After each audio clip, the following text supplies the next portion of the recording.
ကုသိုလ်လုပ်ပြီးတဲ့အခါတိုင်းမှာ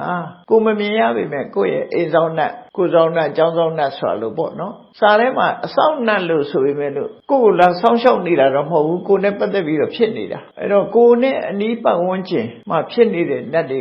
ကိုကိုယ်တိုင်ကကုသိုလ်ကောင်းမှုလုပ်တိုင်းအမျှပေးဝေခြင်းအပြင်သူတို့နဲ့မိတ်ဆွေဖြစ်ပြီးသူတို့ရဲ့ဆောင်းလျှောက်မှုကိုရတယ်ကိုကနှက်တွေကိုအရေးတယူလုပ်ပြီးတော့ကုသိုလ်အမျှဝေငှလို့သူတို့မှာ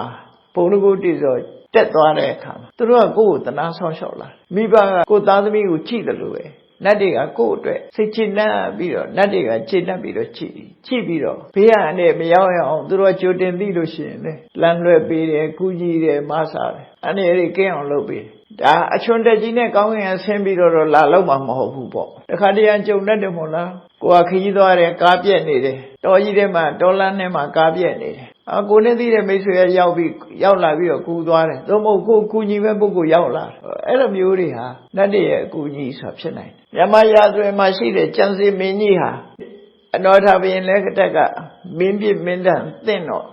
သူကထွက်ပြေးရတဲ့အချိန်မှာသူနဲ့ဆူတောင်းဘက်မင်းမဟာခီရီကနေပြီးတော့သူ့ကိုဆောင်းလျှောက်တဲ့ဆိုတာနောက်ပိုင်းလာပြောတန်ဃာသေးအောင်ဆောင်ပြီးတော့ဟိုဘကပို့ပေးတယ်အဲ့ဒါတကယ်တန်ဃာသေးမဟုတ်ဘူးတဲ့မင်းမဟာခီရီနတ်ကနေလောက်ပါဒါပေမဲ့နတ်အနေနဲ့လာလောက်တာမဟုတ်ဘူးလူတယောက်တန်ဃာသေးရေထဲမှာလှုပ်တဲ့လူတယောက်အနေနဲ့သူ့ကိုခဲပါနတ်တွေရဲ့ဆောင်းလျှောက်မှုကိုခံရတယ်လို့ပြောနိုင်တယ်